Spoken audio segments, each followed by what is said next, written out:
अस्सलाम वालेकुम नाजरीन, नया दौर के इस खुसूसी प्रोग्राम में आपको खुशामदीद। जैसा कि आप सबके इल्म में है कि अभी एक रोज़ पहले सादत हसन मंटो साहब की बरसी थी, और यकीनन उस पर बहुत से वो लोग जो उर्दू अदब से वाकिफ़ हैं, शनासा हैं, और जो नहीं भी हैं, वो सब मंटो साहब को जानते हैं।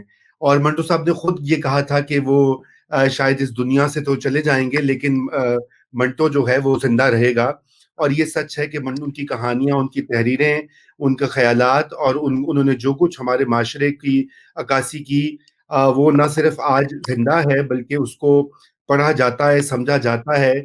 आज से 50-60 साल पहले भी वो जो लिख रहे थे मुख्तलिफ़ मौज़ूआत पर और माशरे के मुख्तलिफ़ पहलुओं पर, वो आज भी उसी तरह से वैलिड भी है, और हमारे लिए बहुत सारे इशारे हैं उनकी उनकी तहरीरों में।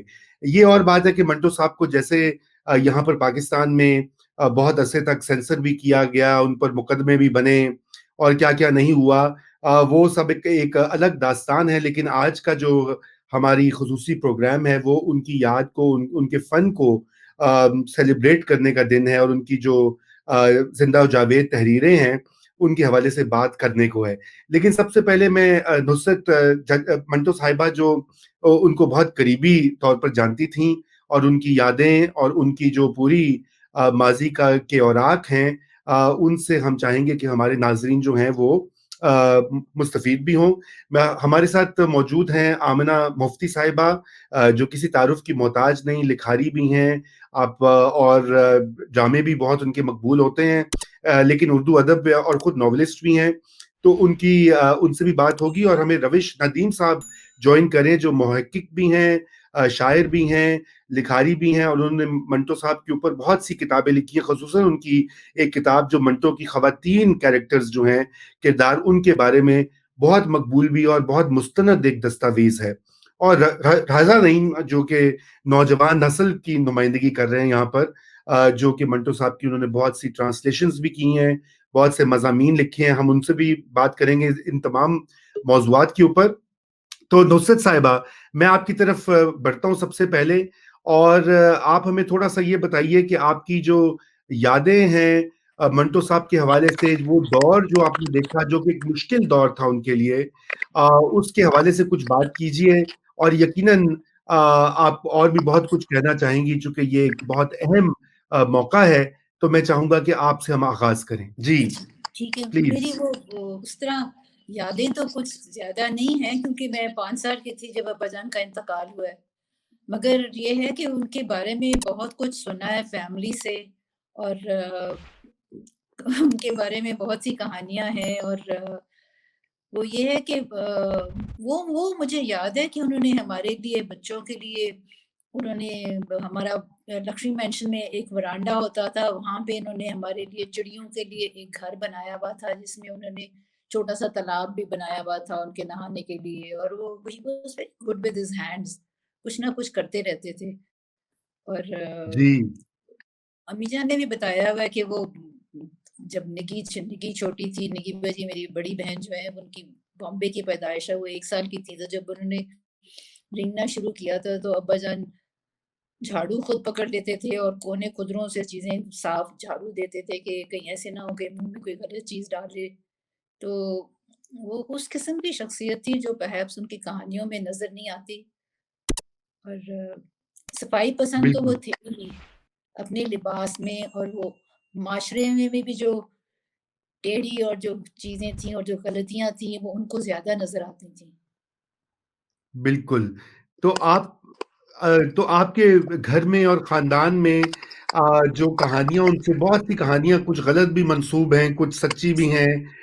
उनके हवाले से आप बात कीजिएगा कि थोड़ा उसके बारे में भी हमें आगाह करें कि आज के मौके पर वो आप क्या, वो कोई ऐसी याद या कोई ऐसी बात जो कि शेयर करना चाहेंगी आप? वो मैं आपको बताना चाहती हूँ कि हम लोग ना लक्ष्मी मेंशन में जॉइंट फैमिली सिस्टम में रहते थे। जब बॉम्बे से आए हैं तो मेरी नानी हैं वो भी हमारे साथ रहा करती थी। उससे ऊपर हामिद जलाल साहब और उनकी मेरी जो खाला हैं ज़किया हामिद जलाल, वो ऊपर रहती थी, और फिर उससे ऊपर एक और भी मंज़िल थी जहाँ पे मेरी फूफी रहा करती थी। तो हमारा बचपन इस तरह गुज़रा था। तो अब्बा जान के जाने के बाद भी खला तो था, मगर ये उसके बावजूद, अब्बा जान के जाने के बावजूद हमारा, because of the joint family system, वो हमारा बचपन जो था वो खुशहाल ही था। और इस तरह हमें याद नहीं कि हम कोई बहुत ज़्यादा परेशान हो। एक तो ये हमें क्रेडिट अब्बी जान को भी जाता है कि उन्होंने हमें कभी महसूस नहीं होने दिया कि हम जैसे कहते हैं कि यतीम हैं, तो वो नहीं हमारे में था। बिल्कुल, बिल्कुल। तो मैं बढ़ता हूँ, हमें परवेज़ अंजुम साहब ने भी जॉइन किया है, जो कि मंटो साहब के ऊपर कोई दर्जनों किताबें लिख चुके हैं, मकाले लिख चुके हैं, उनके बड़े परस्तार भी हैं, और उनको सही पढ़ने वाले भी हैं, समझने वाले भी हैं। परवेज़ साहब, आपकी आमद का शुक्रिया। तो मैं चाहूँगा कि आप थोड़ा-सा हमें अपनी जो आपकी तहकीक है मंटो साहब के बारे में आज के हवाले से थोड़ा उस पर बताइए, और खुसूसन उनकी जो मीरास है, या यहाँ जिसे हम लेगेसी कहते हैं अंग्रेजी में, कि वो उसके ऊपर थोड़ा-सा ये बताइए कि मंटो का फन जो है वो आज भी कैसे और क्यों कर जिंदा है? अस्सलाम वालेकुम नाज़रीन। मंटो साहब एक दौर का नाम है। मंटो साहब का जो काम है वो बहुत ज़्यादा है, और उनके जो अफसाने हैं वो उनकी सबसे आला निगारशात हैं। मैंने मंटो पर जो काम किया है वो मैंने उनके जो मुख्तलिफ शेड्स हैं उनको मैंने अलग अलग किताबों में परो दिया है। अब आप जब उनका मुतालिया करें तो आपको बहुत ज़्यादा इधर उधर से तलाश नहीं करना पड़ेगा। एक ही किताब में आपको एक बंदे के मुतालिक आपको चीज़ें सारी मिल जाएंगी। इस तरह की तहकीक है मेरी। और चूँकि मंटो साहब का अदब ऐसा था कि जैसे एक नीम का पेड़ है ना, उसकी मिसाल दी जा सकती है कि नीम के पेड़ के पत्ते जो होते हैं वो कड़वे होते हैं, लेकिन उसका फल मीठा होता है, जो हमारे खून के मुफस्सद मादों के लिए भी मुफीद है। मंटो साहब का काम बाकी दूसरे अपने हमअसरों से अलग इस तरह है कि मंटो साहब की जेहतें बहुत ज़्यादा हैं। मंटो साहब ने 125 के करीब ड्रामे लिखे हैं। गो उनमें से अभी 55 दरियाफ़त हुए हैं। अभी ये काम बाकी है। रेडियो के ड्रामे उनके 100 से ज़ायद हैं। वो अभी मंजर-ए-आम पर नहीं आ सके। उनमें से सिर्फ 55 ड्रामे मंजर-ए-आम पर आए हैं। अभी ये तलाश जारी है। दूसरा, मंटो साहब ने 36 फिल्में लिखी हैं। अभी मेरी एक किताब संगमील ने छापी थी, मंटो और सिनेमा। अभी मैं दूसरी किताब एक बना रहा हूँ, मंटो और कैमरा। इसमें मंटो साहब की 36 फिल्में हैं जो उन्होंने लिखी हैं, जिनमें से 18-19 के 20 जो 18 या 19 हैं जो फिल्माई जा सकी हैं, बाकी फिल्माई नहीं जा सकी। इसके अलावा उन पर उनकी है, क्या नाम है उनकी, ये अफसानों पर जो फिल्में बनी हैं वो 12 फिल्में हैं। इसके अलावा कुछ 35 फिल्में मैंने दी हैं जो शॉर्ट फिल्में हैं मंटो पर बनी। ये नई जदीद तहकीक है सारी। ये भी किताब मेरी मकतबा जदीद छाप रहा है, इंशाल्लाह ये आ जाएगी ये अगले माह में। अच्छा जी। ये बिल्कुल जदीद है। ये नया ट्रेंड है ना शॉर्ट फिल्म्स का, ये वो भी मैंने सारा कैप्चर किया है। उसके अलावा ये मुख्तलिफ शख्सियात है जिनका मंटो साहब के साथ ताल्लुक रहा, जैसे बारी लीक साहब उनके मुर्शद थे। उनकी किताब है मेरी मंटो के मुर्शद बारी। दूसरी मोहम्मद हसन अस्करी पर पूरी किताब है। इसी तरह उपेंद्र नाथ अश्क पर पूरी किताब है। मंटो के अंकल साहब के नाम जो खतूत हैं वो सारे एक जगह है। इस तरह मंटो खतूत के आईने में जो कासमी साहब ने किताब छापी थी, उसके बाद अगले खत जो है वो मैंने छापे हैं सारे। कासमी साहब ने सिर्फ अपने खत छापे थे, मैंने दीगर लोगों के सारे खतूत जमा करके वो संगमील ने छापी है मंटो नामे के उन्वान से। अच्छा, इसके बाद मंटो ड्रामे के आईने में फिर मैंने जो वो खतूत की किताब थी उस पर मंटो खतूत के आईने में ये सारी जो तनकीदी मज़ामीन वगैरह हैं वो सारे मैंने उसमें दे दिए हैं। इसी तरह ये मुख्तलिफ शेड जो मंटो के है ना, ये सारा काम मैंने इस तरह किया है। और ये मेरी इस वक्त 37 किताबें जो छप चुकी हैं, और तकरीबन 15 पर काम मेरा अभी जारी है। ये मैं 50 किताबें इंशाल्लाह दूंगा, और इसमें सारा मंटो कैप्चर करेंगे इंशाल्लाह। इंशाल्लाह बहुत जबरदस्त काम आपने किया। आप ये बताइए कि आपने जो उनकी बहुत सारी गैर मतबूआ चीजें हैं उनको भी देखा है, जमा किया है, तो आपका जो है ये इंटरेस्ट कैसे इतना ज्यादा, आपने पूरी जिंदगी जिसे कहते हैं एक उम्र वक्फ कर दी मंटो साहब के नाम पर, जी तो हाँ थोड़ा जी। सा یہ ہمیں بتائیے کہ کیا ایسی بات آپ کو منٹو صاحب کے جو تحریروں میں اور ان کے جو خیالات اور ان کی جو انداز اور سٹائل ہے اس نے آپ کو کیسے اپنی گرفت میں لیا؟ تھوڑا اس کا بھی تجربہ بتائیے اپنا. جی یہ جو چیزیں میں نے چھپی ہیں یہ ساری مطبوعہ ہیں، منٹو صاحب پر چھپی ہوئی ہیں. ابھی میری ایک کتاب سنگ میل چھاپ رہا ہے، منٹو گم گشتہ. اس میں منٹو صاحب کی وہ چیزیں ہیں جو رسائل میں تو چھپی ہیں لیکن کبھی منظر عام پر نہیں آئی، کسی کتابی شکل میں نہیں آئی. یہ پہلی دفعہ وہ چیزیں سامنے آ رہی ہیں. ان میں سے کچھ افسانے ہیں، کچھ ترجمے ہیں، کچھ مضامین ہیں. یہ منٹو گم گشتہ یہ سنگ میل چھاپ رہا ہے، یہ ابھی یہ نئے دریافت ہوئے ہیں. اچھا، دوسری بات جو آپ میری تحقیق کے متعلق پوچھ رہے ہیں، یہ میں تقریباً 26 سال ہو گئے مجھے. یہ آپ کے پاس بیٹھے ہیں روشن ندیم صاحب، یہ جانتے ہیں مجھے. 98 میں میرے ساتھ ان کا مکالمہ رہا ہے. ان کو پتا ہے کہ میں نے کیسے کام کیا ہے. تو یہ میں نے پہلے سب کچھ جمع کیا ہے. میں 6 دفعہ انڈیا گیا ہوں. میں وہاں بڑی بڑی شخصیتوں سے ملا ہوں، یعنی علی سردار جعفری صاحب سے، کیفی اعظمی صاحب سے، وہ کیا نام ہے، نوشاد صاحب سے ملا ہوں میں، کیونکہ منٹو کو میں فلم پر بھی کام کر رہا تھا، اس لیے نوشاد صاحب، خیام صاحب اور گلزار صاحب سے میری ملاقاتیں ہوئی ہیں.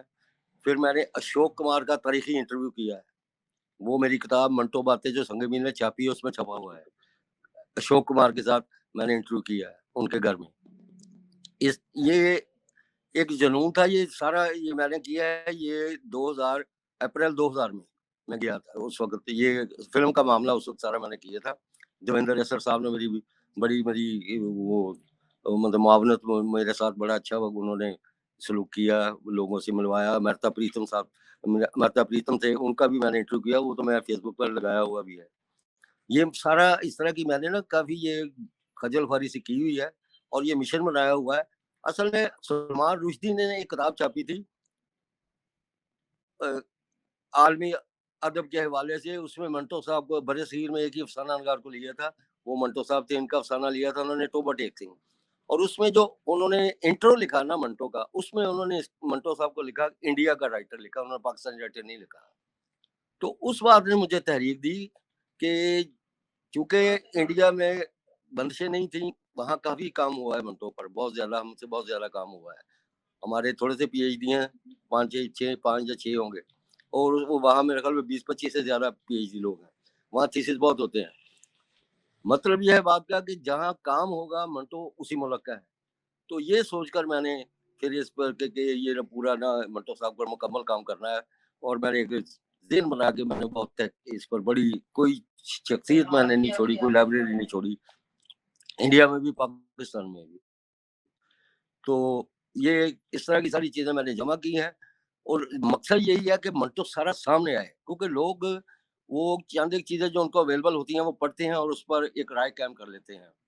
اصل جتنی دیر تک منٹو سارا سامنے نہیں آئے گا، بے شمار لوگوں کے میرے پاس مضامین ہیں جن کی پہلے رائے کچھ اور تھی، بعد میں کچھ اور ہے. کوئی پہلے نیگیٹو تھے، بعد میں پازیٹیو ہو گئے، وہ پہلے پازیٹیو تھے تو بعد میں نیگیٹو ہو گئے. اس طرح کی چیزیں سارے کے ویوز جو سامنے آنے چاہیے. تو میرا مقصد یہی ہے کہ میں منٹو کو سامنے رکھ رہا ہوں سب کے، کہ اصل منٹو یہ تھا. اب اس میں سے آپ لوگ رائے قائم کر لیجیے کہ منٹو کیا تھا. منٹو تازہ اسی لیے ہے کہ منٹو کی جہتیں اپنے افسانہ نگاروں سے بہت مختلف ہے، کیونکہ انہوں نے 5-6 جہتوں میں مکمل کام کیا ہے. دیکھیں نا، 125 کے قریب ڈرامہ، 250 کے قریب افسانے میں نے ابھی ان کا کلیات بھی مرتب کیا ہے. 246 افسانے میں نے دیے ہیں. اس میں مستند، اس میں سے کچھ نئے بھی ہیں اور کچھ وہ ہیں جو متنازع ہیں. یہ اس نے مکتبہ جدید نے چھاپا ہے 4 جلدوں میں. اچھا، اس کے علاوہ منٹو صاحب نے کالم لکھے ہیں، مضامین لکھے ہیں، رسالے ایڈٹ کیے ہیں. یہ ایک بندے کا کام نہیں ہے، یہ 5-6 بندوں کا کام انہوں نے اکیلے بندے نے کیا ہوا. اس لیے منٹو دوسرے اپنے ہم مسلوں سے، افسانہ نگاروں سے مختلف ہے. اس لیے منٹو زندہ ہے، کیونکہ منٹو کی جہتیں بہت زیادہ ہیں. فلم کا کام دیکھیں نا، ایک بندہ ایک ہی فیلڈ میں کام کرتا ہوتا ہے. آپ دیکھیں یہ 5 فیلڈ میں نے آپ کو گنوا دیے ہیں جن میں انہوں کا بھرپور کام ہے. تھوڑا سا کام نہیں ہے، پوری زندگی کا کام ہے ایک فیلڈ میں. یہ وجہ ہے منٹو کی دوسروں سے الگ ہونے کی اور زندہ رہنے کی. دوسرا ان کا اسلوب ہے جو انہیں ہمیشہ زندہ رکھے گا. باقی سب پرانے ہو گئے، آدمی بڑے ہیں، بڑے بڑے تخلیق کار ہیں، لیکن فرق اب یہی نظر آ رہا ہے کہ باقی سب پرانے ہوتے جا رہے ہیں لیکن منٹو آج بھی زندہ ہے, آج بھی تازہ ہے. جی بہت شکریہ آپ نے جو ان کا یہ گنوایا کہ 3-4 لوگوں کا کام وہ بیک وقت کرے تھے, وہ تو روز کا ایک مضمون اور روز کا ایک افسانہ لکھتے تھے. یہ بھی کمال کی بات ہے, میرے خیال سے دنیا میں کم ہی خال ہی ایسے لکھنے والے ہوں گے. یہ ہم آمنہ جی سے بھی پوچھتے ہیں کہ لکھنے کا جو عمل ہے وہ کتنا مشکل ہوتا ہے. میں آپ کی باتوں پرویز صاحب میں آپ کے پاس دوبارہ آتا ہوں, میں روش صاحب کی طرف بڑھتا ہوں. اور روش صاحب آپ نے چونکہ آپ نے بھی بہت تحقیق کی ہے منٹو صاحب کے اوپر, ہمیں پرویز انجم صاحب نے تو ان کے جو صغیم وہ چھوڑ کے گئے ہیں ذخیرہ ہم سب کے لیے, بلکہ عالم میں سمجھتا ہوں تمام لوگوں کے لیے, تمام ممالک جو ہے جنوبی ایشیا میں اور دنیا بھر میں اس کے لیے. لیکن آپ ان کی کچھ چند ایک اہم جو نکات ہیں ان کی تحریروں کے, اور خصوصاً جو جس طرح سے انہوں نے خواتین کے کرداروں کو ٹریٹ کیا ہے, تھوڑا آپ اس کے اوپر بھی روشنی ڈالیے. انمیوٹ کر دیجیے اپنے آپ کو پلیز.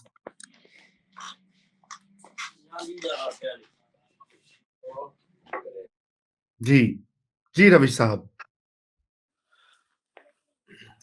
جی بہت شکریہ رضا, منٹو کو ہم مل کے یاد کر رہے ہیں, اور یہ بھی اس بات کا بھی شکریہ کہ اس میں نصرت صاحبہ موجود ہیں اور پرویز انجم صاحب جو پاکستان میں منٹو کے حوالے سے ایک ادارے کی حیثیت رکھتے ہیں. ان جتنا کام میں نہیں سمجھتا ہوں کہ پاکستان میں کسی اور بندے نے کیا ہے جتنا پرویز صاحب نے کیا ہے. منٹو جو ہے, ایک عجیب بات یہ ہوئی ہے کہ ہماری سوسائٹی جیسے جیسے ایک خاص طرح کی جبر کی طرف اور سینسرشپ کی طرف اور مذہبی جو تشدد ہے اس کی طرف, اظہار رائے پر پابندی کی طرف بڑھ رہی ہے, منٹو ایک خاص حلقے میں اتنے ہی زیادہ مقبول بھی ہو رہا ہے اور وہ حلقہ بڑھ بھی رہا ہے.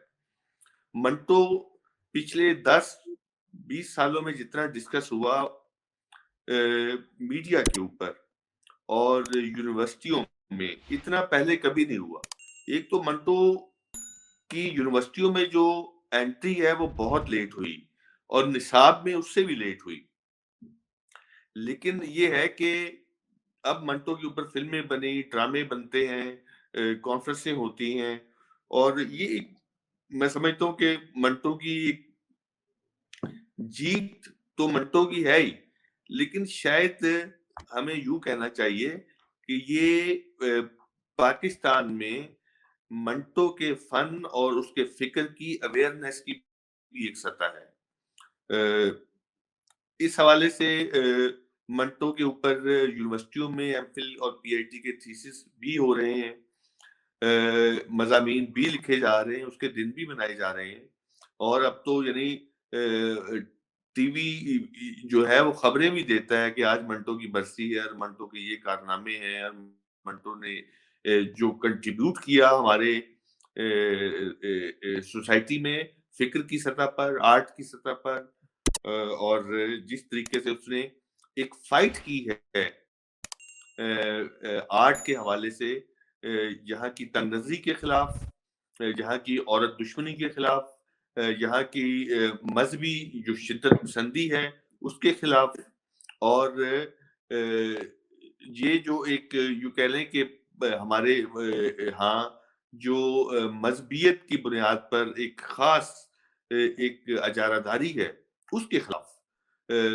پھر منٹو نے ایک خاص طرح کا ماڈل اپنے آپ کو ماڈل بنا کے پیش کیا ہے کہ اظہار رائے کیا چیز ہوتی ہے, اور ایک آرٹ کو تخلیق کرنے کے لیے اور اس آرٹ کے اندر ایک فکر کو پیش کرنے کے لیے جس جرت کی ضرورت ہوتی ہے, جس فائٹ کی ضرورت ہوتی ہے, منٹو نے بتایا وہ ایسے کرتے, اس نے اپنی زندگی کو پیش کیا ہے.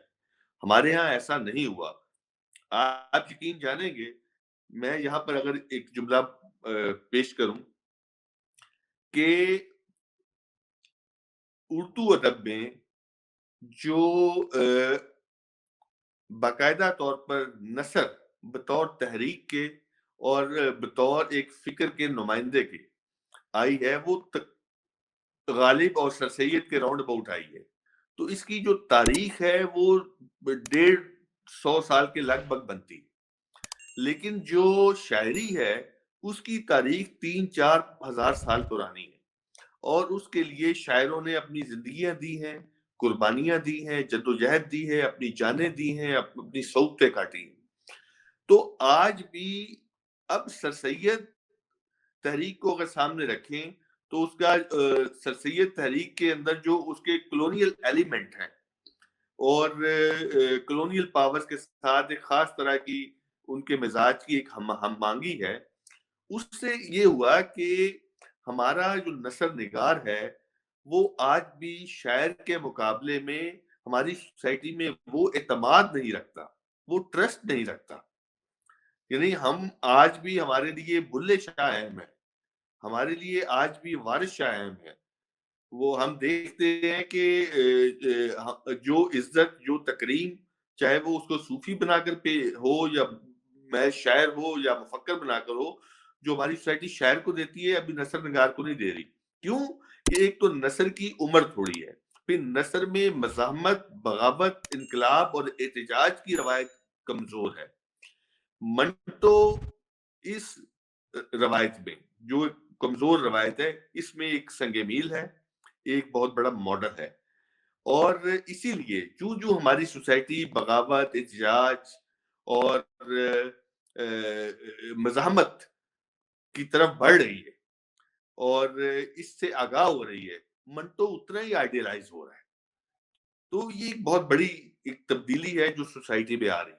आज पाकिस्तान के अंदर आप देखें कि मुख्तलिफ सतहों पर जो मज़ाहमत और एहतजाज जो है वो फिक्री सतह पर और आर्ट की सतह पर जो जिस तरीके से सामने आ रहा है, मंटो उसी तरीके से एक आइडियल भी बन रहा है। मंटो की जो शनाख्तें 60 की दिहाई में बनी थी, उसकी जिंदगी में उसके मुकदमों की सूरत में बनी थी, वो शनाख्तें अब वो नहीं रही। मंटो अब हम एक कह लें कि कमजोर लोगों का, इनकलाब पसंद लोगों का, तब्दीली पसंद लोगों का, मज़ाहमत करने वाले लोगों का इस्तारा और अलामत बनेंगे। वो अब हम उसको ये नहीं कह सकते कि जो हमारे एक राइट विंग तबके ने उसके खिलाफ एक महाज खड़ा किया कि वो एक फौज निगार है, वो एक उरिया निगार है। अब ये बातें जो है पुरानी हो गई हैं, अब ऐसा नहीं है। मंटो एक बहुत बड़ी अलामत है और मेरा ख्याल है कि पाकिस्तान के अंदर नस्र के अंदर उर्दू अदब में इससे बड़ा आर्टिस्ट और मुफक्कर मेरा नहीं ख्याल कोई और है। क्या बात है, क्या खूबसूरत बातें कही आपने, इतनी तफसील से और इतने अछूते अंदाज में। अच्छा, तो रजा, मैं आपकी तरफ बढ़ता हूँ। रजा नईम जो हैं वो आप पढ़ते होंगे, नाजरीन, आपने उनके मज़ामीन देखे हैं, हमारे यहाँ नया दौर में भी छपते हैं और ये बहुत सारे तराजुम भी इन्होंने किए हैं। खसूसन मैं इनसे जो बात करना चाह रहा था वो जो चचा साम के नाम खतूत हैं, और चूंकि आज के हवाले से आज अमेरिका में एक नए सदर की हल्फ़े बर्दारी, तकरीब हल्फ़े बर्दारी अभी होने को है और कुछ ही घंटों में, और वो जो पाकिस्तान का एक मखसूस रिश्ता रहा है अजीबो-गरीब पिछले 70 सालों से, मंटो साहब ने तो उसको कहीं पहले उसका पूरा बयानिया और उसकी पूरी जो है तफसील हमें प्रिडिक्ट कर दी थी कि ये इसमें क्या होगा, कैसे इंतहा पसंदों को अमेरिका सपोर्ट करेगा, कैसे हम उनकी वो जो है उनका काम आगे बढ़ाएंगे। तो आप थोड़ा सा उसके हवाले से बताओ रजा, कि चूंकि आपने उनका तर्जुमा भी किया है, आपने उनको बड़े करीब से पढ़ा भी है, तो आप के उन लेटर्स के बारे में थोड़ा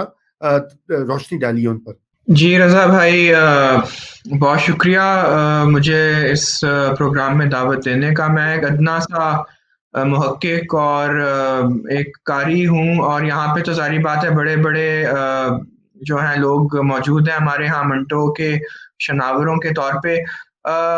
मेरा क्योंकि मेरी ट्रेनिंग भी इंटरनेशनल पॉलिटिकल इकोनॉमी में है, तो मेरे ख्याल में मैंने जो है वो मंटो के लेटर्स और उनका सैम को थोड़ा ज़्यादा बारीक बीनी से पढ़ा है, क्योंकि उन लेटर्स में मेरे ख्याल में आपको जो है मतलब सिर्फ पाकिस्तान और अमेरिका के ताल्लुकात के बारे में नहीं पता चलता, बल्कि वो कल्चर के मसाइल को भी टेक अप कर रहे हैं। मतलब ये वही शख्स है जो हॉलीवुड का दिलदादा है और हॉलीवुड की $1 मिलियन टांगे और मैरिलन मनरो को बोसे भी दे रहा है और जीन टियर्नी की भी बातें कर रहा है, लेकिन फिर घूम घुमा के उसने अपने जहर आलूद पेन से उसने पूरे आलमी मंजरनामे का कचरा खींचा है। और मेरे ख्याल में ये ना सिर्फ बड़े सगीर के राइटर्स में, बल्कि उस जमाने में उनके हमअसर अदीब जितने भी पूरी दुनिया में है, मतलब मैंने तो इसको पोस्ट कॉलोनियल नॉन फिक्शन का एक किरदार दिया। मतलब ये एक खाली पाकिस्तानी एक पसमानदा मुल्क के एक कॉन्सियंटस लिखारी की सदा नहीं है, बल्कि जो एक 1950s में जो कोल्ड वॉर शुरू हो चुकी थी, ये उसका भी एक मतलब, और आप इसको किसी भी बेहतरीन राइटर से पूरी दुनिया के अफ्रीका, लैटिन अमेरिका में आप कंपेयर कर सकते हैं कि एक पोस्ट कॉलोनियल सब्जेक्ट की एक मतलब सदा है।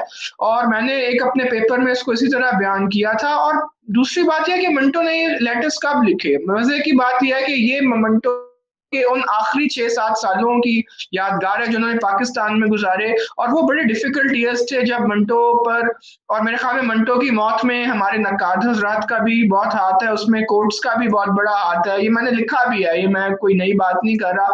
तो ये वो जमाना है जब उनको पैसों की भी तलब थी, उन पे तमाम दरवाजे एक्सेप्टेबिलिटी के बंद कर दिए गए थे, शराब नोशी वैसे ही मतलब खत्म थी।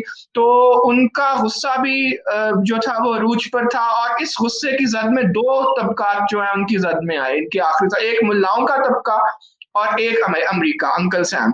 तो ये वो जमाना है, तो इसके पस मंजर को भी समझने की जरूरत है कि ये उन्होंने अपने शुरू के दौर में नहीं लिखे, ये उन्होंने अपने आखिरी दौर में लिखे। और वो बहुत ज्यादा मतलब, और भी मतलब समाज में लोग थे, कम्युनिस्ट वगैरह थे, जो कि पाकिस्तान और अमेरिका के बढ़ते हुए गठजोड़ से बहुत ज्यादा खुश नहीं थे। लेकिन अगर इसको किसी ने ज्यादा मौसर तरीके से लिखत पढ़त में लेकर आए हैं तो मंटो साहब है। तो मतलब आप देखें कि ये बड़े, मतलब अभी भी अगर आप पढ़ें मतलब तो बहुत ही रिमार्केबल है ये लेटर्स मतलब। और मंटो ने एक भतीजे का उसमें एक रूप धारा है, और आपको पता है चचा और भतीजे का एक बड़ा एक अजली सा एक खूबसूरत सा रिश्ता होता है। चचा जो है वो ब्लैकमेल कर भी, भतीजे जो है वो अपने चचाओं को ब्लैकमेल कर भी देते हैं, और चचा जो है ब्लैकमेल होने को तैयार भी हैं। और बेसिकली ये फिक्शनल डिवाइस उन्होंने क्यों इख्तियार किया है? ये फिक्शनल डिवाइस उन्होंने इसलिए इख्तियार किया क्योंकि वो बेसिकली उन्हें डिपेंडेंस से नफरत है। मतलब वो हर जो भी अमेरिका हमें जो एड भेज रहा था, और सिर्फ अमेरिका एड नहीं भेज रहा था, उन्होंने तो 9वें लेटर में सऊदी अरब का भी बहुत मजाक उड़ाया है, जिसके बारे में लोग कम बात करते हैं। उन्होंने सऊदी अरब का जो सऊदी फरमा रवा हमारे पास आए थे उस जमाने में, और वो अभी उसका उन्होंने बहुत ज्यादा सटायर में बढ़ा। तो ये क्यों उन्होंने किया? क्योंकि वो उन्होंने इसलिए किया क्योंकि उन्होंने कहीं पे लिखा था, क्योंकि देखें वो तरक्की पसंदों से सारी उम्र उनका उठना बैठना था। मतलब वो किसी पार्टी के जमात की जद में वो कभी नहीं आए, लेकिन मैंने तो एक पूरा मजमून उन पे कॉमरेड मंटो के नाम से लिखा है। मेरे ख्याल में वो आउट एंड आउट तरक्की पसंद थे। तो कहीं उन्होंने लिखा था कि जी वो सोवियत यूनियन के भी वो मतलब खिलाफ हैं जिस तरीके से हालांकि सिप्ते हसन उनके बहुत अच्छे दोस्त थे, और भी अब्दुल्ला मलिक और उनके छोटे भाई रऊफ मलिक जो हयात हैं अभी लाहौर में, उनके साथ उनके बड़े करीबी मरासम थे। वो किसी भी किस्म की डिपेंडेंस के खिलाफ थे। अब अमरीकी एम्बेसी के एक फंक्शनरी ने ये कहीं पढ़ लिया और उनका ख्याल था कि अच्छा मंटो साहब ने तो सोवियत यूनियन के खिलाफ लिखा है, इसका मतलब है कि वो तैयार हैं कि हम उन्हें डॉलर देंगे तो वो हमारी तरफ आ जाएंगे, वो बात लिखेंगे जो हम उनसे कहलवाना चाह रहे हैं। और ये उनकी बहुत बड़ी गलती थी, क्योंकि वो फिर उन्होंने उनको अप्रोच किया, और मंटो साहब कोई बहुत ज्यादा कीन नहीं थे उनसे अप्रोच करने के। लेकिन वो आपको पता है अमरीकी एम्बेसी और आज भी और उस वक्त भी जिस तरह से वो किसी के जरिए उनके पास आया, और उन्होंने मंटो साहब से कहा जी कि हम चाहते हैं कि हम आप कुछ लिखें आप हमारे बारे में। और मंटो ने कहा कि मैं तो अंग्रेजी में लिखता ही नहीं हूँ, मैं तो उर्दू में लिखता हूँ। तो उन्होंने कहा आप उर्दू में ही लिखें, जो मर्जी चाहे लिखें। तो मंटो ने कहा कि मुआवजा वो इसका खतीर लेंगे, लेकिन वो लिखेंगे वही जो वो चाहते हैं। तो वो मुआवजा भी उन्होंने ले लिया, और जो उन्होंने लिख के भेजा वो चचा साहब के नाम खत था। और जाहिर बात है वो खत इतना ज्यादा जो था वो क्रिटिकल था कि वो ना उन्होंने कभी वो पब्लिश किया अमरीकी एम्बेसी ने, और ना वो कभी उन्होंने दोबारा राब्ता बहाल किया। तो ये मंटो की एक इंडिपेंडेंस की निशानी है। इस लेटर में आपको उन्होंने मतलब ये बताने की कोशिश किया, और देखें क्या वो कह रहे हैं। मेरे ख्याल में मंटो साहब पूरी पोस्ट कॉलोनियल दुनिया में वो पहले इंसान थे जिन्होंने अमेरिका की इस बहुत ही नुकसानदेह पॉलिसी को पहली दफा उठाया कि सारी मुसलमान दुनिया में इन्होंने रुजत परस्त जो तबका था, मुल्ला थे, सऊदी अरब थे, उनको उन्होंने उभारा। और क्यों उभारा? उसके जरिए उन्होंने पूरी दुनिया में तरक्की पसंद कुव्वतों को बर्बाद करने की कोशिश की, और ये सिलसिला अभी तक जारी है। मतलब आप अफगानिस्तान की बात कर लें, ये पूरा सर्कल जो है इसने पाकिस्तान, इंडोनेशिया, सूडान, पूरी मुसलमान दुनिया को, मशरिक वस्ता को अपनी लपेट में ले लिया। अल्टीमेटली उनको अपने ही एक एजेंट उसामा बिन लादेन को एबटाबाद में मारना पड़ा। ये पूरा प्रोसेस जो है ये मंटो ने 1950s में बैठ के देखा, तो ये बजाते खुद एक रिमार्केबल बात है। उसके वाह! बाद उन्होंने एक और बड़ी बात मतलब लेटर्स में की, उन्होंने कहा कि उन्होंने ये प्रिडिक्ट किया कि अमेरिका का बेहतरीन हथियार जो है मुल्ला है, वही अमेरिका को वो असर नफूज दे सकते हैं, उसी के जरिए वो मतलब कठ मुलायत जो है वो वाहिद तोड़ है कम्युनिज्म का। और कितने सही थे वो, मतलब वो तो फौत हो गए 1955 में, उन्होंने आगे का मंजरनामा नहीं देखा। लेकिन हमारे यहाँ नकादों में भी एक पूरा तबका है जो ये प्रूफ करने की कोशिश करता है जी कि मंटो में कोई सियासी जहन नहीं था, वो तो मौपसा की तरह बस एक अच्छे कलमकार थे, इसके अलावा कुछ भी नहीं था, उनका कोई एजेंडा नहीं था। फिर एक शख्स ने तो द न्यूज में 3-4 साल पहले ये भी लिखा कि जी मंटो ने लेटर्स टू अंकल सैम खाली पैसे कमाने के लिए लिखे थे, तो ये तो बड़ी गलत बात है। और चले अगर पैसे कमाने के लिए भी लिखे थे तो उसमें बुरी बात क्या है? हमारे यहाँ तो राइटर्स पैसे के नाम पे क्या कुछ नहीं करते। CIA ने एक पूरी Congress for cultural freedom finance की थी पूरी दुनिया में, उसमें रजा भाई उस वक्त के बड़े बड़े राइटर्स इग्नाजियो सिलोने शामिल थे, जिनको बाद में वो बिल्कुल डिफेम हो गए जब बाद में पता चला कि ये कांग्रेस फॉर कल्चरल फ्रीडम का तो ना कल्चर से कोई ताल्लुक था ना फ्रीडम से कोई ताल्लुक था, ये तो CIA का एक फ्रंट इदारा था जिसके जरिए वो मंटो जैसे राइटर्स को, जिनका ख्याल था कि वो, और कई राइटर्स जो थे उन्होंने अनलाइक मंटो उस दाम में आ भी गए, उन्होंने डॉलर भी लिए, वो भी लिखा जो अमेरिकी उनसे चाहते थे। तो ये लेटर्स जो हैं ये एक तारीखी दस्तावेज है, इनको आप सिर्फ एक फिक्शनल डिवाइस के तौर पे नहीं पढ़ सकते। ये मतलब जब भी कोई अमेरिकी सदर इनॉग्रेट होता है मैं तो इन लेटर्स को दोबारा पढ़ता हूँ, मतलब तो ये अभी भी आज के हवाले से रजा मैं दोबारा आपकी तरफ आता हूँ। मैं आमिना जी का चूंकि कनेक्शन खराब हो गया था उस वक्त, तो मैं चाहूंगा कि उनके ख्यालात ले लूं, फिर मैं दोबारा अगले टाइम में आपकी जो तराजुम किए उन पर भी बात करता हूँ। मैं वापस जो है आता हूँ। परवेज साहब आपकी तरफ से आप कुछ उस वक्त कहना चाह रहे थे, तो जरा बात मुकम्मल कीजिए। मैं कुछ थोड़ा सा ना कुछ अगले काम के बारे में थोड़ा सा बताना चाहता हूँ। मैं कुछ कर रहा हूँ काम मंटो पर डॉक्यूमेंट्री का, एक उनकी वो फिल्म की जो लाइफ है ना उस पर मैं एक डॉक्यूमेंट्री बना रहा हूँ।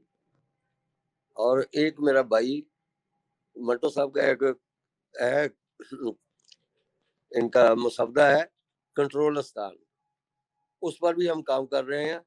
बल्कि हमने नुसरत साहबा बैठी हुई हैं, इनसे हमने वो इजाज़त भी ली है, इनसे मुलाकात भी की थी, तो वो उस पर भी आजकल मैं काम कर रहा हूँ कि ये डॉक्यूमेंट्री इंशाल्लाह बड़ी अच्छी बनेगी। ये इसमें सारी फिल्मों के मैंने सारी फिल्मों के मंटो के ना पोस्टर जमा किए हैं, ये सारे उसमें आ रहे हैं 1937 से लेके और ये आखिरी फिल्म तक इनकी जो अच्छा, पाकिस्तान तो ये बताएं ये कंट्रोलिस्तान के बारे में बताएं जो आप बता रहे हैं, थोड़ा सा बताएं ये कंट्रोलिस्तान असल में मैं इसके बारे में आपको बताता हूँ। असल में वो मंटो जदीद ख्यालात के आदमी थे, उस दौर में वो सारा दौर ही ऐसा था कि जदीद उलूम जो है वो बरसगीर में रोशनास हो रहे थे, तो ये मंटो साहब के भी उसी के सीट थे। वो रोमानियत को असल में कंडेम करने का ये सारा इसका थीम है। यानी उन्होंने देखे मंटो साहब को ऐसा छूता ख्याल उनको आया है, ये अजीब सा यानी पहलू है। उन्होंने एक बरसगीर की जो हालत है ना ये हिंदुस्तान पाकिस्तान की, कि यहाँ जो गुर्बत है और ये जो यानी ज्यादती है, ये इश्क व मोहब्बत की तरफ लोग राग़िब हैं ज्यादा और कामकाज की तरफ कम है, मसाइल की तरफ कम है, जो हमारी मीडिया में भी और लिटरेचर में भी आता रहा है बहुत ज्यादा। मंटो साहब इसको उसमें असल में कंडेम करते हैं कि भाई ये जो ज्यादती है ना इश्क व मोहब्बत की यहाँ इस खिते में इस तरह की, ये आपको डिट्रैक्ट कर रही है, आपको आगे नहीं लेके जा रही। तो उसके लिए उन्होंने एक थीम बनाया कि राशन कार्ड जैसे होता है ना, कि ऐसे कार्ड इशू होने चाहिए, लव कार्ड, कि जितने यूनिट एक जोड़े को मिले बस वो उतना अनुमान कर सकता है। ये इस तरह का उसका थीसिस है। तो उसमें उन्होंने ये हमारे ये हीरा झा, सोनी महिवाल और ये देवदास वगैरह इस तरह के जो है ना, इन सबको कंडेम किया है और तंजिया अंदाज में कि ये ज्यादती जो है हमको पीछे लेके जा रही है, हमको आगे लेके नहीं जा रही है। ये इस तरह का उसका थीसिस है ये। राइट, और ये बिल्कुल। हम इंशाल्लाह बना रहे हैं। हाँ, जी, जी, जी। ये इंशाल्लाह बिल्कुल, बना रहे हैं। अगले साल इंशाल्लाह इसको रिलीज करेंगे। जी, बिल्कुल। तो नुसरत साहिबा, मैं आपकी तरफ आता हूँ। ये बताइए कि आपको इसके बारे में तो पता होगा कि जो उनके काम की रॉयल्टी है, क्योंकि मैं तो देखता हूँ कि जा बजा उनकी किताबें जो हैं हर किसी ने छापी। कोई ऐसा पब्लिशर नहीं है पाकिस्तान में और गालिबन हिंदुस्तान में जिसने मिंटो के अफसाने, बेहतरीन अफसाने, पुराने अफसाने, नए अफसाने, तो आप लोगों को रॉयल्टी भी मिली कि नहीं, या वो बस ये अल्लाह वास्ते ही सारा कुछ हो गया? तो ज्यादातर तो अल्लाह वास्ते ही है, मगर पाकिस्तान में हमें संगे मील से रॉयल्टी मिलती रही है और उसके बाद तो खैर पब्लिक डोमेन में आ गया। इंडिया में खासतौर पे जो तर्जुमे छपते हैं अंग्रेजी में या किसी और ज़ुबान में, उनकी लोकल लैंग्वेजेस में, उसके भी मिलते हैं रॉयल्टी। इंडिया ज़्यादा थोड़ा इन मामलों में ज़्यादा सिस्टमैटिक है और हमारे मुल्क में तो वो अम्मी जान की ज़िंदगी में ही जब उन्होंने पब्लिशर से तो हाँ, रॉयल्टी की तरह से तो अम्मी जान को भी बहुत ही कभी मिली नहीं उनको कुछ रॉयल्टी। हम लोगों को अब मिलती है तो हमें कई दफ़ा बस अम्मी जान याद आती हैं कि हम लोगों को तो उस तरह ज़रूरत नहीं है। अम्मी जान को तो वाक़ई ज़रूरत थी, क्योंकि हम 3 बच्चियों को उन्होंने रेज़ करना था। अगर वो फैमिली सपोर्ट ना होती तो फिर पता नहीं क्या हशर होता। लकीली हमारी फैमिली हमारी बड़ी सपोर्टिव थी। बिल्कुल, बिल्कुल। वो उसका बहुत फ़र्क पड़ता है। और नुसरत साहिबा, एक और बात ये बता दीजिए कि आप लोगों के जो उनके बहुत जल्दी गुज़र गए, आप तो 5 साल की थीं, तो ख़ानदान पर कैसे फिर ये ज़ाहिर बात है आपकी वालिदा की बड़ी हिम्मत थी और आपके बाकी रिश्तेदारों ने किया, लेकिन क्या ये बड़ा कठिन और तल्ख़ तजुर्बा नहीं था, इतनी जल्द लूज़ कर देना? हाँ, वो तो हमें तो बहुत इस बात का अफ़सोस है। हमें तो बस यही है कि काश हमें ज़्यादा वक़्त मिलता उनके साथ। मगर एक बात ये भी है कि उनकी जो पहली औलाद थी ना, वो हमारा भाई जो आरिफ़ था, उसके इंतकाल के बाद मेरे वालिदैन के यहाँ औलाद नहीं हुई थी कोई 5-6 साल। तो इसीलिए इतना बड़ा गैप है। अगर शायद उनको इतना ज़्यादा दुःख था बेटे के जाने का। अब्बाजान को तो खैर बहुत ही ज़्यादा था। अम्मी जान को भी होगा, मगर अब्बाजान ने तो उसके बारे में लिखा भी है। तो उसके गैप की वजह से हम लोग तीनों फिर ऊपर तले हम लोगों का ज़्यादा एज डिफरेंस नहीं है। 1.5 साल, पौने 2-2 साल का फ़र्क है। निकी बाजी सबसे बड़ी। जब तक रविश साहब आते हैं, तुम अपनी बात जो पहले कह रहे थे जारी रखो, और साथ में ये भी थोड़ा बताओ कि जो उनको तर्जुमा करने का जो अमल है, मसलन मंटो साहब के बेहतरीन तराजुम तो खालिद हसन साहब ने भी किए हैं, जो बड़े मकबूल भी हैं, और भी 3-4 और लोगों ने किए हैं, हिंदुस्तान में भी, पाकिस्तान में भी।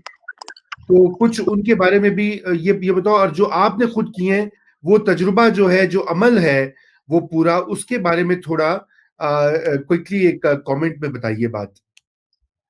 अच्छा, थैंक यू रज़ा भाई। वैसे मेरे लिए ये बात बड़ी हौसला अफ़ज़ा है कि आपके यहाँ पे नाज़रीन को भी बताता चलूँ कि मंटो साहब ने अपनी अदबी ज़िंदगी का आगाज़ भी एक मुतरजम की हैसियत से किया था, और उस वक़्त तो शायद उनको नहीं पता था कि वो कितना बड़ा काम कर रहे हैं, लेकिन आज हम 60-70 साल बाद उनकी वफ़ात के वसूख से बात कर सकते हैं कि मंटो साहब के जो तराजिम थे, वो अहद आफरीन तराजिम थे। मतलब जो रूसी फ़िक्शन के तराजिम, उन्होंने उस ज़माने में बड़े सगीर में किसी ने भी रूसी अदीबों का नाम नहीं सुना हुआ था।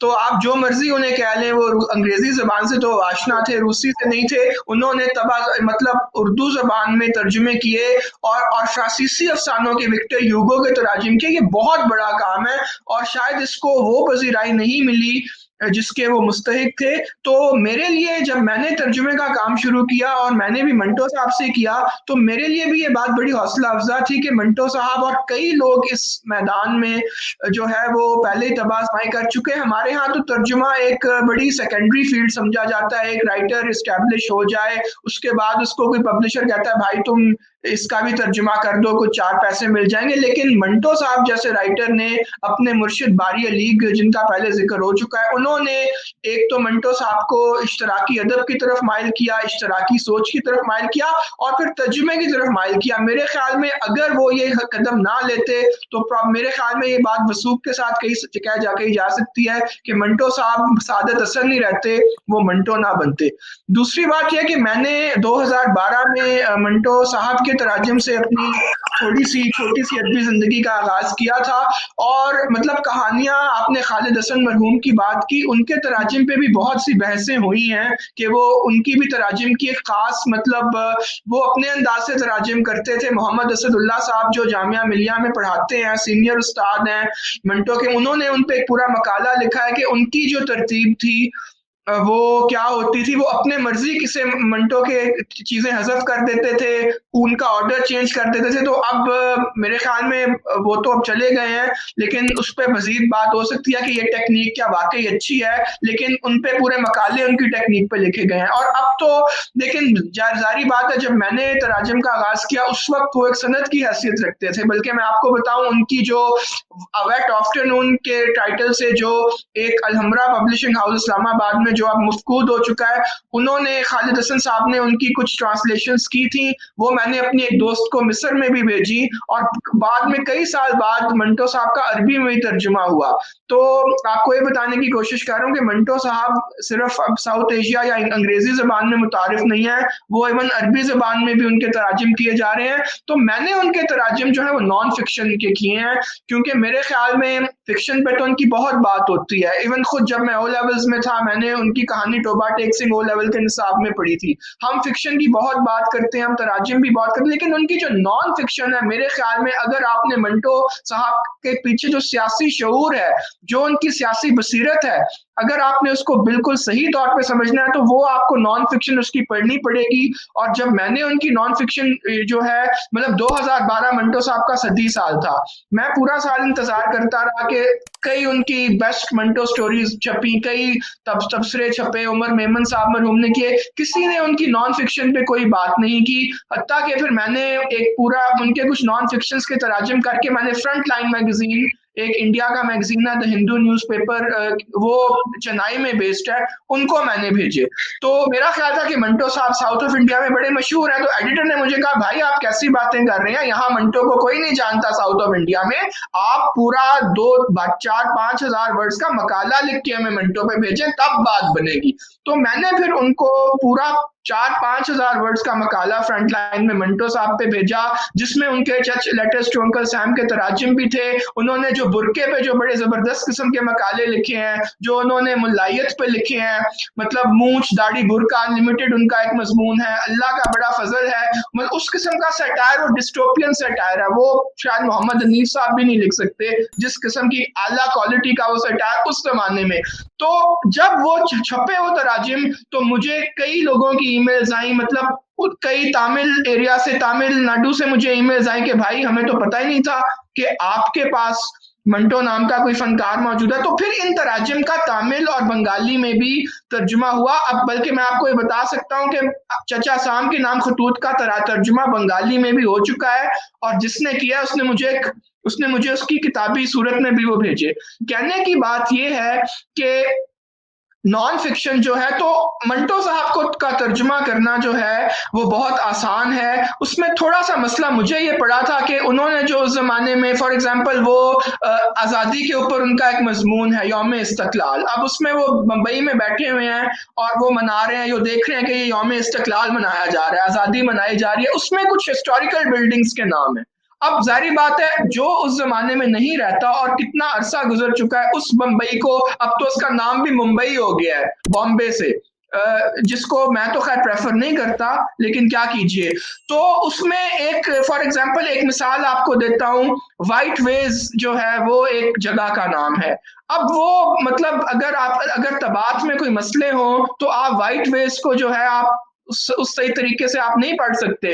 तो उसके लिए मुझे फिर गूगल से हेल्प लेनी पड़ी। मुझे अपने कुछ दोस्त हैं जो मुंबई में रहते हैं, जिनकी मेरे मंटो साहब के ज़रिए ही जो है वो मुलाकात, उनसे मुझे पूछना पड़ा, भाई ये आइवन फ्रीजर्स कौन सी बिल्डिंग थी, ये इवान है या आइवन है? मतलब वो उन चीज़ों के लिए आपको जो है वो हिस्टोरिकली, या तो आप मुंबई, जिस तरह परवेज़ अंजुम साहब खुश नसीब हैं कि वो मुंबई गए, हम तो बस दिल्ली और लखनऊ तक ही जा सके। अगर आप मुंबई खुद जा सके तो आप वेरीफाई कर सकते हैं। तो ये कुछ मामलात थे, वरना मंटो साहब जिस जबान में लिखते हैं वो इंतहाई सलीस जबान है, उसमें कोई अंग्रेजी की आमेजिश नहीं है। कभी कभार अंग्रेजी जिस तरह चचा साहब के नाम खतूत में वो इस्तेमाल करते हैं, तो उनको it was a pleasure to translate him. और आपको मैं बताऊं कि अभी नुसरत आपा ने बात की कॉपीराइट की, तो अब तो इतनी मतलब इतने हैरानी की बात है कि पता नहीं, अभी कल ही मैं पढ़ रहा था, हमारी एक दोस्त है सबा बशीर, वो दिल्ली में पढ़ाती हैं जामिया मिलिया में, उन्होंने मंटो के ड्रामे शिकारती औरतों की एक ट्रांसलेशन की है। मैं बहुत हैरान हुआ, मैंने कहा तो अब तो ऐसी ऐसी चीजें मंटो की ट्रांसलेट हो रही है, मतलब रेडियो ड्रामा शिकारी औरतें, वो उन्होंने अभी अभी सबा बशीर साहबा हमारी दोस्त है, उन्होंने ट्रांसलेट किया है। तो कॉपीराइट जो है उसके खत्म होने से मंटो साहब को डेफिनेटली फायदा हुआ है, लेकिन जाहिर बात है हमें इजाजत तो फिर भी लेनी पड़ती है। इसमें अखलाकियात का बहुत इंपॉर्टेंट पॉइंट है। मतलब मैं अभी भी अगर कोई चीज ट्रांसलेट करूंगा या परवेज अंजुम साहब कोई फिल्म बनाएंगे तो जाहिर बात है वो नुसरत आंटी से परमिशन लेंगे। मतलब वो ठीक है, कॉपीराइट खत्म हो गया है, और वैसे भी हमारे यहाँ तो जोक है कि यहाँ पे राइट टू कॉपी मौजूद है, कॉपीराइट नाम की कोई चीज नहीं है साउथ एशिया में, राइट टू अच्छा, कॉपी। हम फिर अच्छा भी फिक्रा नुसरत है। आंटी से इजाजत लेंगे कि हम ट्रांसलेट करें, तो अब ऑब्वियसली ट्रांसलेशन क्वालिटी मैटर करती है। मतलब ये नहीं है कि आपने उठा के एक दिन में आपने ट्रांसलेशन कर दी और आप समझेंगे। तो मंटो साहब जाहिर बात है उनका मर्तबा है, वो कोई छोटे मोटे शख्स नहीं है। अब तो हुकूमत से भी उन्हें सनद मिल चुकी है, जिसकी मंटो साहब ने पेशीन गोई गई की भी थी कि मुझको हुकूमत अभी तो सनद नहीं दे रही, लेकिन बाद में वो मेरे कफन से वो टांकेगी जब मुझे जरूरत नहीं होगी। तो अब तो सनद याफ्ता मुसन्निफ वो बन चुके हैं, उन पे 2 फिल्में बन चुकी हैं परवेज। तो ऐसे आप नहीं कर सकते कि बस आप उल्टी पुल्टी ट्रांसलेशन करके मार्केट में ले आए आप। और जैसे कि आपने कहा ना कि मंटो साहब की वफात के बाद अजीबो गरीब किस्म की ट्रांसलेशन आ रही थी मार्केट में, ल्यूरिड कवर्स के साथ, औरत को इस तरह बनाया हुआ है, वैसे बनाया हुआ है। तो ये सब मंटो साहब की जहनियत में नहीं था। मतलब वो उनकी जहनियत बिल्कुल पाक साफ थी, लेकिन वो हिपोक्रेट नहीं थे। तो इतना बड़े राइटर को आप ट्रांसलेट करेंगे तो ऑब्वियसली कॉपीराइट मैटर करेगा। इजाजत आपको मतलब इखलाकी तौर पे मेरे ख्याल में फिर भी लेनी पड़ेगी। तो ट्रांसलेशन से जुड़ा हुआ ये मसला है अखलाकियात का, और मंटो साहब तो अखलाकियात के बहुत कायल थे। मेरा ख्याल है वो बिल्कुल ये ना कहते कि मेरी चीजों के तराजम मत करो, लेकिन मेरे ख्याल में उनकी रूह को अजियत जरूर होती कि जिस तरह से पब्लिशर्स ने जो मामलात और जो सौदेबाजी मंटो साहब के नाम के साथ की है, और फिर जो ट्रांसलेशन के नाम पे जो अजीबो गरीब किस्म की चीजें उनके नाम पे आ रही हैं, तो ये मेरे ख्याल में इसमें अखलाकी पहलू को भी हमें जरूर मद्देनजर रखना बहुत चाहिए। बहुत नुसरत साहिबा की तरफ बढ़ता हूँ, वो कुछ कहना चाह रही हैं। जी हाँ, नुसरत साहिबा। 2 बातें मैं कहना चाहती हूँ। हाँ, अब मैं ये क्या आपको बताना चाहती थी कि अब्बाजान के तराजम ना क्रोएशियन ज़बान में भी हुए हैं। और माशाल्लाह। उसकी किताब उन्होंने मुझे भेजी भी थी। और एक और बात है, ये जो रज़ा नईम भी बात कर रहे थे ना कि इन्होंने किस तरह बिल्डिंग्स के नाम किस तरह तलाश किए हैं, तो ये मैं कहती हूँ उन्होंने बहुत अच्छा काम किया है, क्योंकि लोग फिर गलत कर देते हैं। वहाँ पे जैसे एक जगह पे अब्बाजान जहाँ अमृतसर में रहते थे, तो वहाँ पे इलाके जो होते थे सफ़ेद कटरा, तो वो सफ़ेद कटरे का तर्जुमा किसी ने किया उसको अंग्रेज़ी में, उसको पता नहीं क्या somebody dressed in a white रोब और इस तरह, हालाँकि वो एक मकाम का जगह का नाम है। तो इस बिल्कुल, तरह की बिल्कुल। हमाकतें तो हो जाती हैं। जी, जी, बिल्कुल हमाकतें, और ये तो खुद मंटो साहब इस तरह की हमाकतों पे बहुत कुछ लिखते रहे हैं और उनको बयान भी करते रहे हैं, तो बस ये भी अचंभे की बात है। तो मैं चाहूँगा परवेज़ साहब आप अपना आखिरी कमेंट हमें दे दीजिए, ताकि हम ये फिर आज की नशिस्त जो है इसको खत्म करें। जनाब मैंने आपको अनम्यूट कर दिया है। हाँ जी। मैं जी परवेज़ साहब। मैं रज़ा नईम की बात को कंटिन्यू करूंगा। हाँ, ये तस्वीर है, तराजम की ये बहुत जो बड़ी क्रोएशियन अहमियत है।